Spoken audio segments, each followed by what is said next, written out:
Chapter 26 of Boruto 2 Blue Vortex didn't just raise the stakes, it tears the floor out from underneath the story itself. Inojin just betrayed his village for the sake of protecting Himawari. The feudal lord is one step away from cutting Konoha's lifeline by defunding it. Daemon is turning his sights onto Sarada, and Mamushi is stalking Ada like prey, giving off the vibes of being a fusion of Master Roshi and Jeffrey Epstein in the process. Every thread in this chapter feels like it's about to snap, and when it does, the fallout could reshape the shinobi world forever. Let's dive into the chaos that is Boruto 2 Blue Vortex Chapter 26. We open up the chapter with Inojin at the Uzumaki household giving Himawari what looks like to be a jar of expensive and hard to find sunflower honey, Himawari's favorite type of honey, which is also a pun on her name being sunflower. And as she smiles at the gift that's given to her, likely because for the last 3 years she's been living alone, and like a lot of Japanese kids in this situation where their own house care and cooking needs are basically what they focus on, we see a small thrill of her having her wants taken care of by someone that is close to her like Inojin, who's paid extremely close attention to her, even pausing after saying right, because it's an expensive gift that required effort. And his suspect line about a hard to find item being on sale, the soft, tender exchange between the two, it is everything. However, this is merely the calm before the storm. A moment of innocent teenage romantic undertones by the 15-year-old Inojin and the 13-year-old Himawari quickly takes a turn. Kashin Koji's Toad is shown looking down at Inojin, and it cuts right to the chase, asking if Inojin likes Himawari, which causes the guy to blush despite initially pausing and saying no, contradicting actions which the Toad picks up on and focuses on the reaction, using it as confirmation, telling Inojin, if you want to protect Himawari, you've got to come with me. It's at that moment that Inojin is summoned to the hideout of Boruto and Kashin Koji, who sits on a couch while introducing himself and gets right to the chase by saying that he's trying to prevent a god tree from harvesting a chakra fruit. But as Inojin recognizes Kashin Koji, likely from the data files that Konoha got on the car enters in part 1 when Amato joined Konoha, Boruto is the one who speaks up, saying he isn't planning on threatening him, but he makes it clear Inojin has nowhere to run, which causes Inojin to turn around and see Boruto channeling his inner Sukuna, sitting with his face against his closed fist, watching him closely, which, given the timing coming after the Inojin question about liking Himawari, to have Boruto portrayed in such a intimidating way gives me flashbacks to meeting the father and big brothers of ex-girlfriends I had in high school. But obviously Boruto's intention here isn't about scaring off somebody that likes his sister. Instead, it's more so about the planet, and he tells Inojin he'll let him go home in due time, but for now he has to help him. Meanwhile, back in the Ten Tails hideout, we have a whole book club meeting going on. Hidari is reading a book and Jura is shedding tears while reading a novel, saying he's underestimated this genre of fiction, clearly trying to learn more about the emotion of love, which sadly the book isn't Jiraiya's makeout tactics novel. This then shifts over to Jura, revealing more of what happened during the Matsuri versus Konohamaru fight. He reveals that Matsuri felt multiple emotions that trace back to Konohamaru: anger, sadness, and a strong sense of love that was there briefly, and due to this connection, he experienced that feeling that she did, which is why he shed tears. As this is going on, Mamushi is doing his own reading, but it's more so the type of reading that Master Roshi from OG Dragon Ball would try to do. He's looking at swimsuit models in a magazine, focusing in on their big breasts and butt cheeks, but as Mamushi is in Gooner mode, thinking about getting some pafu action with the models that are on the magazine, Jura states that everything he read wasn't enough for him to truly understand love and that he needs more information. But Mamushi interjects, cutting right into it, and basically says, hey fam, information, that shit's overrated. He says Ada is his target, and the reason he wants her is more than he's preying on her. He outright wants to control her. He wants to make her his, and he wants to take her genetic information by consuming her, which if you're Ada, you likely want to get a restraining order because Mamushi's grin as he's speaking gives off the same vibes that Ultra Predator Master Roshi had when he was looking at 16-year-old Bulma and 17-year-old Launch in OG Dragon Ball. But at least Ada in this situation is an adult here. Jokes aside though, what you should be focusing in on here is the fact that Mamushi's very strong lust for Ada, it is a byproduct of him being made from Bug's chakra, someone who was in love with Ada and who lusted over her because of omnipotence. Whereas Bug was the creepy old man, too scared to be open about what was on his mind, Mamushi is that old man who doesn't care how creepy he looks. He sees what he wants and he just goes for it. Hence, I compare him to Master Roshi. It's yet another sign of what the Shinju truly are. The ones that are made from human chakra, they are a direct reflection of the deepest desires of humans that they are made from and the true reflection of the personality. Even Jura, who isn't made from a human, he is the Ten Tails in human form. His seeking out knowledge is a mirror of how the Ten Tails, once it's planted, it seeks out all the genetic info and chakra on the planet to make a chakra fruit. In this case, sub out the genetic info and chakra with gaining knowledge, since in a way, genetics, they can be viewed as information itself. That's the thematic parallel. In a very subtle way, Ikimoto is giving us a dissection of what it means to be human. We then shift over to Shikamaru as he approaches the conference room, and Kashin Koji has Inojin link him with Shikamaru to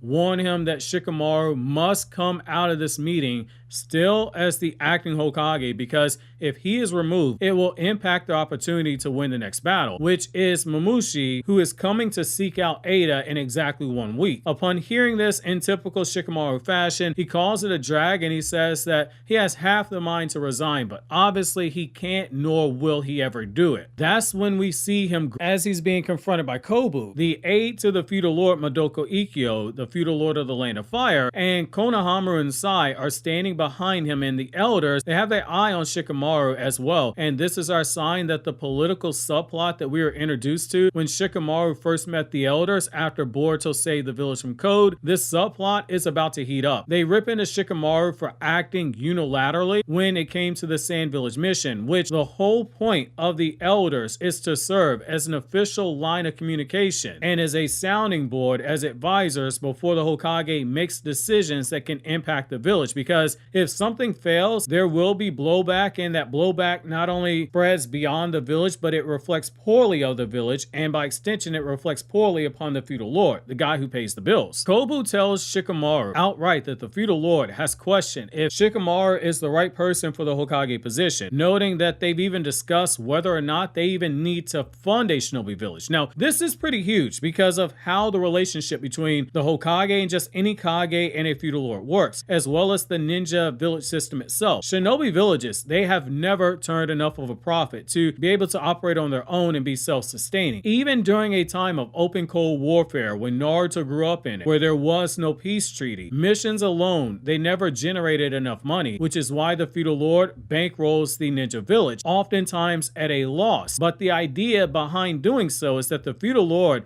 in exchange for giving the ninja village land to live on, he also helps provide them with money and resources, and the ninja village in return serves as the military for the feudal lord, and it protects the interests of their country. In the Boruto era, there is less money coming in from ninja villages due to missions being so far few in between during a time of peace, and with the fact that being a shinobi is optional now, this conversation basically plants seeds for once this global threat of the Shinju is over, the feudal lord in the Land of Fire might just disband the village itself, and other feudal lords might follow, since as we saw in Naruto Part 1 in an often overlooked scene, the Land of Wind's feudal lord had already been shown to be cheap, and he was quick to cut the budget. Hence, Gaara's father agreed to join Orochimaru to help invade Konoha, which obviously Orochimaru killed Gaara's father, and in Gaara Hiden, a Sandstorm Mirage, a epilogue story set after the 4th Ninja War that was never animated by Naruto Shippuden, Gaara was having trouble getting the feudal lord to pay his share of the debts that were incurred during the 4th Ninja War, and to still fund the village at appropriate levels, because the feudal lord in so many ways basically went, hey fam, we're not at war with each other anymore. We have an alliance, we have a treaty, so what do I need to pay for military costs for? What we're seeing right now is our biggest hint that change, it might be coming to the shinobi system, depending on what Shikamaru does in this meeting. He's got to navigate tricky waters, and boy does does he ever walk a tight line in his response. He's got Kashin Koji telling him, hey, you can say what you need to, but don't say anything about 10 directions. And Shikamaru basically tells them that he ordered the mission off good, sound intel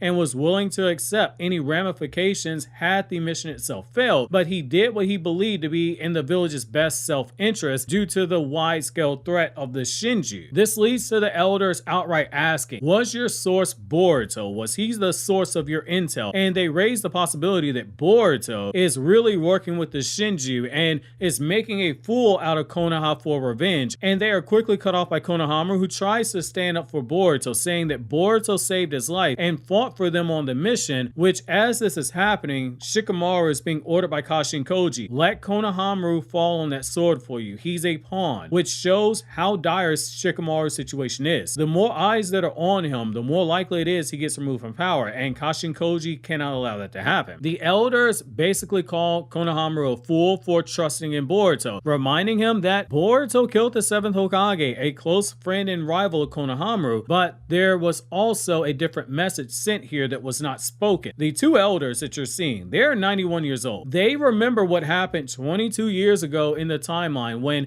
a 69-year-old 3rd Hokage was killed by Orochimaru. They're mentioning a traitor killing a Hokage to Konohamaru, the grandson of a Hokage, to make him subconsciously think about his grandfather, as if to say, you of all people should have no sympathy towards a Kage killer. Your grandpa who raised you and your rival, they were both killed by traitors. They patronizingly are telling him that Boruto has to be executed. There is no debate here. This is where we learn that Kobu will begin interrogating everyone who ever had conversations and interactions with Boruto, because he needs to find out who was working with Boruto, because there is clearly a mole inside the village helping him, which makes Shikamaru's words in chapter 4 where he tells Kawaki if anyone in the sensory unit was working with Boruto that he would know. Now Shikamaru is the one under fire, and somewhere deep inside of his mind, you have to believe that Shikamaru is hoping that Ino does not turn snitch, because Ino quite literally knows everything, and now with Kashin Koji forcing Inojin to help her, if Ino says the wrong thing, she puts her son in danger as well, which makes you think that Kashin Koji grabbing Inojin might have been him running a defensive play. Back in Orochimaru's abandoned hideout, Inojin humorously says that using the mind transmission jutsu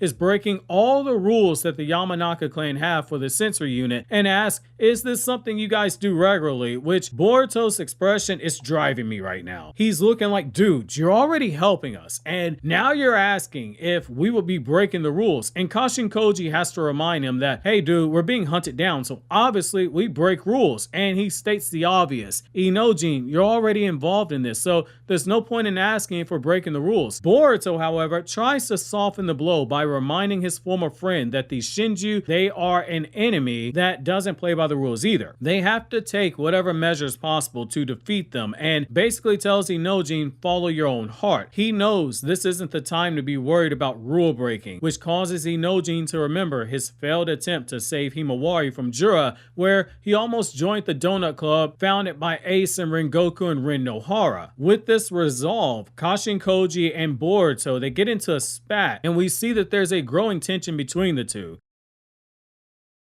Kashin Koji asks Boruto, did you make your deal with Momoshiki? And when Boruto won't say, Kashin Koji basically calls the guy a brat, and Boruto fires back by saying Koji has no right to get pissed off at him when Koji doesn't tell him everything he needs to know. Kashin Koji defends the fact that he's pulling a Nick Fury from Marvel Comics and only telling the information on a need-to-know basis, because setting up the Sand Village mission in the way that he did it, it caused Sarada to reawaken her mangekyou Sharingan, and her power will be used to avoid a massive number of people dying in the future, which makes the death of Yodo worth it. And Boruto grows annoyed and he leans back in the chair, telling Kashin Koji get on with it. What we see here is a really good character interaction. It is nature versus nurture on display. Boruto, due to being raised by Naruto and Hinata, he values human life. he'd never be okay with sacrificing, even if it's for the greater good. The same way that Naruto told Obito he would not let any of his friends die, which caused Obito to purposely see if he could break Naruto by killing people like Neji, Naruto stood firm, even after wavering, and Boruto represents that part of his parents, the best part of his parents, their unyielding faith and resolve. Kashin Koji, on the other hand, he represents the darker side of humanity, basically survival, and he is someone who was nurtured by Amado to view things in a calculated manner. He is Jiraiya's clone, but he does not share Jiraiya's moral value. This exchange between these two, it was short, but it was packed with so many layers narratively that it's easily my favorite part of the chapter. After this, Kashin Koji gives Shikamaru a full breakdown on Mamushi's powers and appears to tell him off screen a plan how to defeat Mamushi the way that he did with Matsuri, where he stressed Konohamaru's only chance to survive was to catch Matsuri off guard. He's now giving info on how to take down Mamushi as well. Meanwhile, another battle is heating up, but what we see is another calm before the storm. Ada is asking Sarada if she's gonna confess her love to Boruto, and we see Daemon watching her response closely from a distance.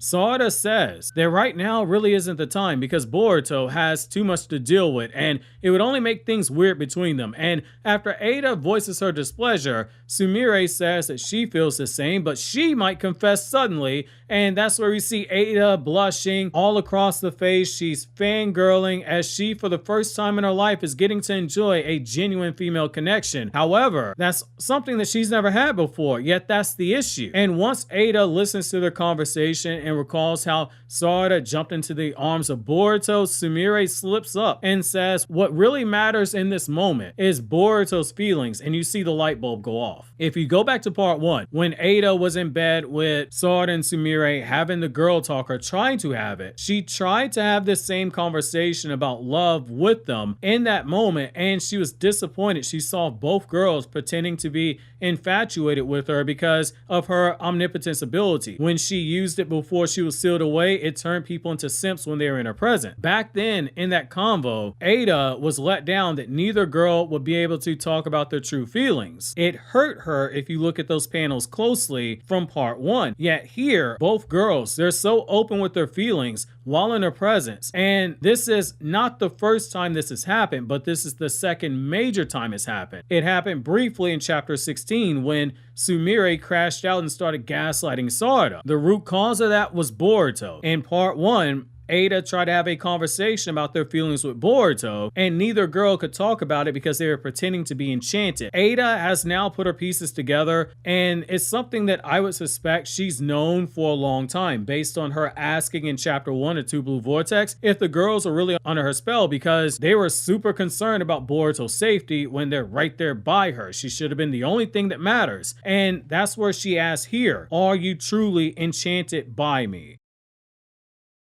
As the two girls pause, we see Ada watching them closely, and I would like to draw your attention to something that happened in chapter 16, because this moment was also foreshadowed if you look at the paneling. After Ada's conversation with Kashin Koji and Shikamaru, she repeats the words that Kashin Koji's toad said to her. If you go to page 36, she's saying, quote, follow your own heart, end quote, and her eyes are drawn on that panel where she's looking in the direction of Sumire in the next panel, who is pouting and feeling bad about having gaslighted Sarada. Follow your heart, Ada's omnipotence ability that is in constant effect when people are around her. If you go back to how it was first described, it was described as having the power to control hearts, because she is enchanting the hearts of those around her. Ada thinking to herself, follow your own heart, This was foreshadowing. Yet when Sumire crashed out, it showed a concrete sign that what she thought was going on with those girls was not actually happening, that they might have been immune. And now, with this love talk that is happening right here in front of her, as deep as it is, she's now confirmed that unspoken theory. Ada takes their silence to apply a little pressure, while Daemon gives both of those girls the same narrow-eyed look he gave to Code before he beat him like a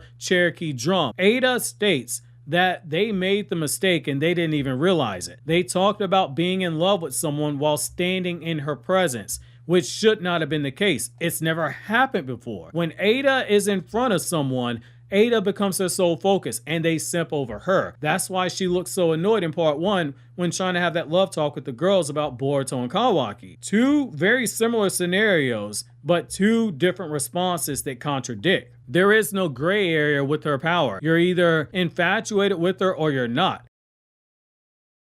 Had they been outside of her presence like they were in the last chapter, it wouldn't have been an issue. Notice she said, while I'm in front of you, before she pauses. Let's use an example. If Shikamaru is in front of Ada or he's interacting with her, he is her simp. He is captivated by her. Tamari could be in a bathing suit right in front of him. She's a distant second. The only thing that matters is Ada. However, if Shikamaru is home alone with his wife, Tamari, she's the first thing on his mind because Ada's not in front of him. Ada's not speaking to him. Ada knows this. And now the girls know this as well. And Daemon, he's heard enough. He goes from having been leaned against the wall to outright jumping towards them. And Sarada quickly cuts on a mangekyou Sharingan, but it doesn't matter. Daemon blitzes the two girls, and just as Sarada turns her head before Daemon can land on the other side of the couch, which that's a huge disadvantage to both girls. It's easier for Daemon to get the drop on them. Someone like Sarada's got to stand up to try to react, which requires more time and effort. But he grabs the back of their necks with his hands around their throats and issues a warning to Sarada. She might have the mangekyou Sharingan, but she'll never get the chance to use it. And the reason he can say that so confidently is that he has his palms touching on Sarada, and he was able to get the drop on her without even having to use his full power. The moment she even tries to use her Ohirume or her second mangekyou Sharingan power, it's reflected back onto her stronger than before, and it would kill her. And that's where our chapter ends off, with Ada watching the situation and Daemon making his threats to the two girls who slipped up and exposed themselves to Ada. After 3 long years of deception, the mask, it appears to have finally cracked, and the Chekhov's gun, it has finally been fired. Shikamaru warned they could not get caught, and if they did, Daemon would attack them since they are a threat to Ada. Now we wait for the second Chekhov's gun to be shot off, which is Ada's genuine connection for female companionship, for ordinary friendship. Does their opening up to her so comfortably cause her to value what could be the very friendship that Sarada extended to her in part 1? Or does this deception over the last 3 years make her angry enough that she unleashes Daemon in full on them? But for that answer, we have to go to chapter 27. But in the meantime, click here to watch my mega breakdown on what I'm calling the Sarada Awakening arc, or the Showdown in the Sand Village arc, or click here to check out more videos from my other 2 anime channels.